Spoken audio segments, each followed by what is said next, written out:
เชิญพบรีวิวการออกกำลังกายโดยคุณเลี้ยงวันนี้มาในเครื่องออกกำลังกายสี่ขานะคะสี่ขาไปซ้ายขวาซ้าย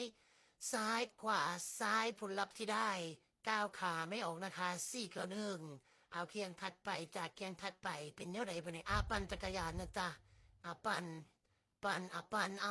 ไปกระฟืดไปสนิมเกาะบัดทีเนี่ยโอ้น้ำยาสนิมก็มาเติมให้กระเจ้าในเด้อค่ะเด้อปั่นบ่ได้ติดค่ะติดเอาฟืดค่ะสู่เขาเด้อค่ะเด้ออย่าไปหยองจ้าปั่นเข้าไปผลที่ได้คือปวดแข้งปวดขาแข้งถัดไปนะจ๊ะหมุนอันนี้ได้ยังบ่นี่ได้ยังได้อิวบ่ได้อิวอันนี้คือผลลัพธ์ที่ได้นอนปวดเอวนะจ๊ะเคล็ดขัดยอกปวดหลังปวดเอวปวดเป็นหมดทุกส่วนอันนี้เครื่องหยังเล่นได้เลยบัดทีเนี่ยแม่งหยังเนี่ยตั้งสมาธิก่อนสมาธิก่อนเล่น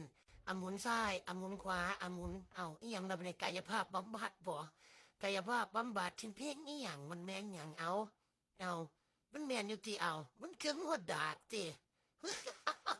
มันเครื่องนวดดากว่าวิธีที่ถูกต้องหมุนเข้าไปโอนอ้วกซักกูว่าบัดทีเนี่ยเวียนหัวบัดเนี่ยเซลงทุงพุ่นละเอาบิดปะนี่บิดละตกสำเร็จตกเอวหักซะเอวหักสักกูว่าเอ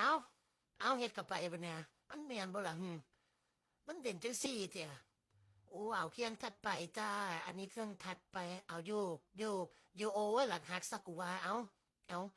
าไม่เฮ็ดจังซั่นบ่อืมกูว่าบ่หลังหักกับหัวแตกกับกูว่าเบิ่งซุ้มล่ะเอาขึ้นมาเอาบ่หลังกับหัวล่ะพุ่นน่ะบ่หลังกับหัวตะกูดูหักซะเนาะกูว่าเอาฟาดตุ๊บตุ๊บดีดขึ้นไปดึงเอามันถือป้องกันนี่มันแมนบ่โอ้ย